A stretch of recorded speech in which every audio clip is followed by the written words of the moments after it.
ئەمڕۆ پەرلەمانی کوردستان کۆبوونەوە ئەنجامەدا بەڕێستان زۆربەتان ئاگدارن کە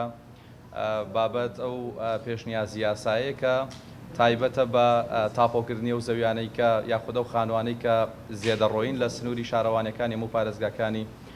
هەرێمی کوردستاندا. ئەم پرۆژەیاسایە چەند پرسێکی تێدا، یەکێک لەوانە کە گەشەپێدان و ڕێخستنی شارەکانە، هەروەها دیاریکردنی زیادەڕۆیەکانە، هەروەها ئالیەتی جێبەجێکردنی ئەم پرۆژەیاسایە لە دوای دەرچوونیەوە. لە پاڵ ئەمەدا چەند ئامانجێکی هەن. دیارە لای خەڵکی کوردستان ڕوونە ئەو خانوانەی کە لەسەر زەوی زیادەڕۆ دروست کراون،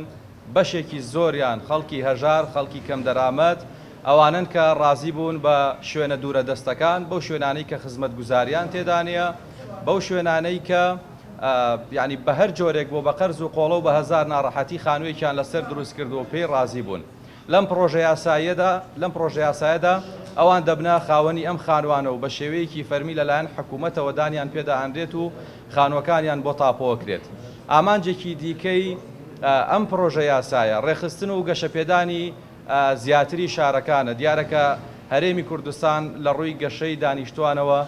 لە گەشەیەکی فراواندایە، بۆیە جارێکی دیکەم شوێنانە ڕێگەخرێنەوە ئەو داهاتەی کە بەدەست دێت بەهۆی پرۆژەیاساکەوە کە دیاری کراوە بۆ پارێزگا و بۆ قەزا بۆ ناحیەکان بڕەپارەیەکی ڕەمزی دیاری کراوە. بەم پارەیە خزمەتگوزاری جۆراوجۆرە گەیەنرێتە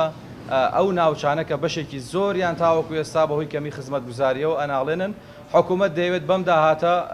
ینی ئەم ناوچانە ڕوویەکی شارستانی باشیان پێ بدات لە گەیاندنی خزمەتگوزاری، جادە، قوتابخانە، نەخۆشخانە، ینی بە شێوەیەکی باش کە ئەو خەڵکە بتوانن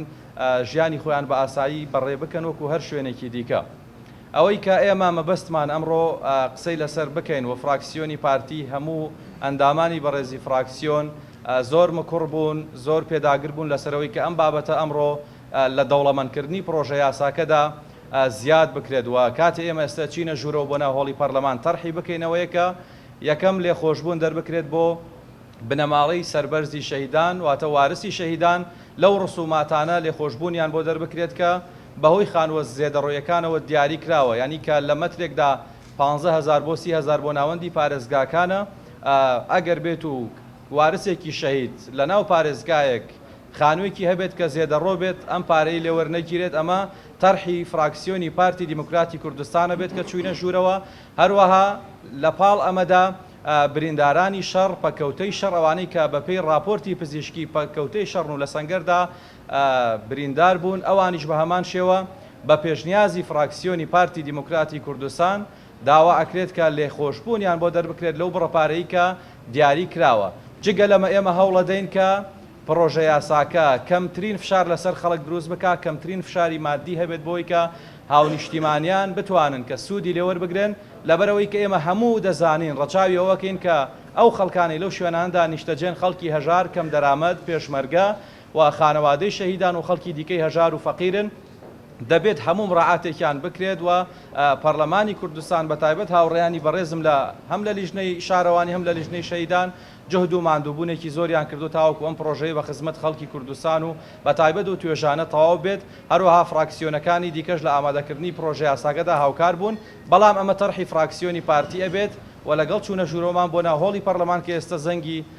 ئامادەبوون لێدراوە، ئەم پێشنیازە لەلایەن ئێمەوە تەرح دەکرێت. هەروەها مناقەشە ئەکرێت، گفتوگۆی زیاتر کرد لەسەر تەواوی مادەکان بۆی کە بە کەمترین فشاری سەر هاوڵاتی تەواو بێت. کۆمەڵانی خەڵکی کوردستان، ئەمڕۆ یەک لەو پرۆژەیاسایانەی کە هەم فراکسیۆنی یەکێتی نیشتیمانی کوردستان هەم فراکسیۆنی پارتی دیموکراتی کوردستان ئامادەیان کردووە بۆ لیژنە تایبەتمەندەکان و گفتوگۆی لەسەر کراوە. لە هەمان کاتدا نەکەرەوە دوو فراکسیۆنە، هەموو فراکسیۆنە جیاجیەکانی پەرلەمانی کوردستان پشتیوانی بۆتن لە لیژنەی شارەوانی و لە لیژنەی یاسایی بۆ ئەوەی ئەمە کە خزمەت بە کۆمەڵانی خەڵکی کوردستان دەکا لە هەرێمی کوردستان لە سێ چوار قۆناغ لە پێش ڕاپەڕین و لە دوای ڕاپەڕین بۆ هۆی ئەم هەموو نەهامەتیە و دەوڵەتانی داگیرکەر کە گوشاریان زۆر خستۆتە سەر خەڵکی هەرێمی کوردستان لە شار و شارۆچکەمان زێدەڕۆیی کراوە بۆ چارەسەرکردنی ئەم زێدەڕۆیانە. لە ساڵی 2010 پرۆژەیاسای پێشکەش کراوە بوو بە یاسا بۆ ڕێگرتن لە زێدەڕۆیی و ئەم ساڵیش بۆ تەواوکردنی ئەم ڕێگریە و چارەسەرکردنی ئەوانەی کە لە پێش ئەم پرۆژەیاسای لە مانگی 3 2010 کراوە. پرۆژەیاسایەک پێشکەش کراوە و خوێندنەوەی یەکەمی بۆ کراوە ئەمڕۆ ئینشەڵڵا بە پشتیوانی هەموو لایەک و خەڵکی کوردستان و ئەندامانی پەرلەمانی بەڕێز گفتوگۆ لەسەر پرۆژەیاسایەکە بۆ دەوڵەمەندکردن و بۆ زیاتر خزمەتکردنی خەڵکی کوردستان و ئاسانکاریکردن و بە شێوەیە گونجاو بێ لەگەر بارودۆخی ئەمڕۆی هەرێمی کوردستان و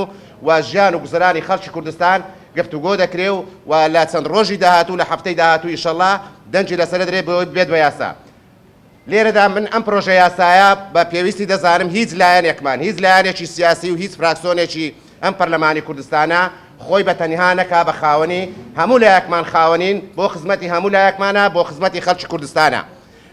لە هەموو پرۆژەیاسانەی کە پەیوەندی بە خەڵکی کوردستانەوەیە ئەگە هەر لێرەوە هەموو لایەکمان بکەوینە ململانێکردن و من کردم و ئەو نەیکرد من پێم وایە ئەمە خزمەت بە خەڵکی کوردستان ناکە. بۆیە ئەم پرۆژەی هەموو لایەکمانە هەموو لیژنەکانە لە هەمان کاتدا لە ئەسلی پرۆژۆ پێشکەشکردنەکەی هەردوو فراکسیۆنی یەکێتی نیشتیمانی کوردستان و پارتی دیموکراتی کوردستان پێشکەشیان کردووە. هیوادارم ئەم پرۆژەیە ئەمڕۆ گفتوگۆی باش لە پێناوی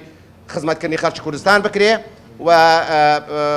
ئێوەی ڕاگەیاندنکاریش هەر پرسیارێکتان هەبێ لەسەر ناوەڕۆژی پرۆژەکە کە هەرچەندە ئەمڕۆ گفتوگۆی تەواوی لەسەر نەکراوە و دەنجی لەسەر نەدراوە ئێمە لە بەردەمتان وەکو فراکسیۆنی یەکێتی نیشتیمانی کوردستان لە خزمەتتان داینە کە سەرۆکی لیژنەی شارەوانەکانیش لە فراکسیۆنی یەکێتی نیشتیمانی کوردستانە و ماوەی چەند مانگێکە لەگەر ئەندامانی ئەم لیژنەیە بە هاوکاری هەموو لایەکیان و لەگەر لیژنەی یاسایی بە بەردەوامی خەریکی بۆتن بۆی باشتر دەوڵەمەندی بکەن و باشتر بتوانن ئەم نرخ و کارانە ئاسانکاری بکەن بۆ خەڵکی کوردستان. سوپاس.